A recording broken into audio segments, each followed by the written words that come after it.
देखो, जब बात हो फुटबॉल की तो मैदान की बात करना बहुत ज़्यादा ज़रूरी है। हम लोग बात करते हैं क्रिस्टियानो रोनाल्डो की, रोनाल्डो 8, जैसे कि मैंने पहले ही बताया, डेविड बेकम की भी बात करते हैं, और हम लोग बात करते हैं लियोनेल मेसी की। हालांकि मेसी के पास इतनी सारी ट्रॉफीज़ अब हो गई हैं कि उनकी जो एक ट्रॉफी की कमी थी वो भी, इसमें नहीं लगाऊंगा, माइक लगा हुआ है इसलिए, खैर, जो ट्रॉफी उन लोगों के पास जो कमी थी वो ट्रॉफी उन लोगों को मिल चुकी है फाइनली। लेकिन अब हम बात करेंगे मैदान टीम की। अब आप लोग सोचोगे क्या ऐसा इंडिया में कभी हुआ था कि इंडिया का कोई प्लेयर आएगा? सुनील छेत्री आ चुके हैं, बाईचुंग भूटिया आ चुके हैं। इंडिया से कभी कोई टीम निकली है जिसने क्वालिफाई किया है वर्ल्ड कप में फुटबॉल के?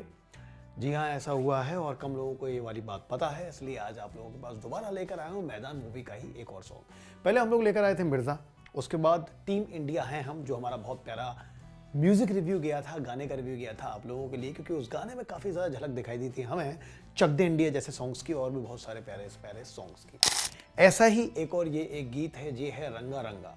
बात कर रहा हूँ आज आप लोगों से मैदान मूवी की। आइए शुरुआत करते हैं। Who is the striker? Who actually strike the goal? So only striker can strike the goal? No, any player can strike the goal. So why he is only the striker? ये actually मैं नहीं बोल रहा हूँ, इस तरह के सवाल जवाब होते हैं अजय देवगन और प्रियामणि के बीच, और उसके बाद गाना शुरू होता है रंगा रंगा। एक्चुअली वो यही पूछ रही होती है और अजय देवगन उसके बाद बड़ा मीठा सा बड़ा प्यारा सा जवाब देते हैं, I think you need to sleep, तुम्हें सो जाना चाहिए।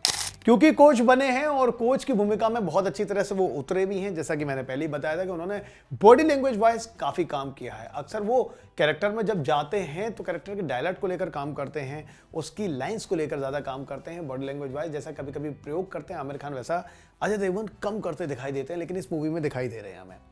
कट टू लेकर आता हूँ म्यूजिक रिव्यू की। अगर हम लोग बात कर रहे हैं मिर्जा सॉन्ग के बाद रंगा रंगा सॉन्ग।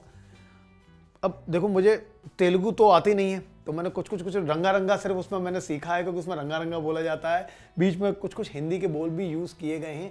इसका हिंदी वर्जन कब आएगा पता नहीं, लेकिन वो गाना ही इतना प्यारा बना है कि आपको रंगा रंगा ज़्यादा सूट करता है, ज़्यादा आपको कनेक्ट करता है और आपके दिल के करीब लेकर आता है। गली मोहल्ले में खेलने वाले लड़के, जिनको अजय देवगन एक टांगे पर बैठे हुए सिगरेट पीते हुए देख रहे हैं कि किस तरह से लड़का भाग रहा है बॉल लेकर, वो एक गेंद को लेकर इधर से उधर मस्ती करता रहता है। बॉल कभी इधर जा रही है, कभी किसके सिर से टकरा रही है, कभी किसी बर्तन से टकरा रही है और दोबारा वापस आ रही है। तो इस तरह के काफ़ी सारे सीन्स बनाए गए हैं, मोन्टेजेस लिए गए हैं, इसलिए गाना और ज़्यादा खूबसूरत बन पड़ा है। म्यूजिक की बात क्या कहूँ, क्योंकि आप लोगों को पता है किसका म्यूजिक है, तो मतलब इस बार हमें AR रहमान की म्यूजिक 2 मूवी में सुनाई देंगे। अमर सिंह चमकीला, जिसके बारे में हमने आपको बताया था, और अब साथ साथ मैदान में इसमें भी कंपोज किया है, अरेंज किया है, रिकॉर्ड कराया है music none other than AR Rahman, जिनके म्यूजिक के बारे में हम लोग जितनी बात करें उतनी ही कम है, क्योंकि आपको उनकी एक से बढ़कर एक मास्टरपीसेस पता है, गाने पता है, कंपोजिंग स्टाइल पता है।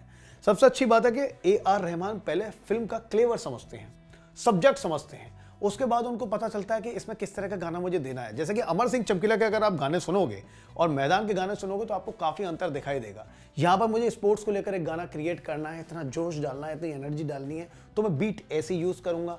अमर सिंह चमकीला के ज़माने में, उस एरा में पंजाब के किस तरह के गीत थे, तो मैं वैसी बीट यूज़ करूँगा, और उस तरह के फोक सॉन्ग्स हैं, अगर पंजाबी फोक सॉन्ग्स हैं तो वो डालूंगा।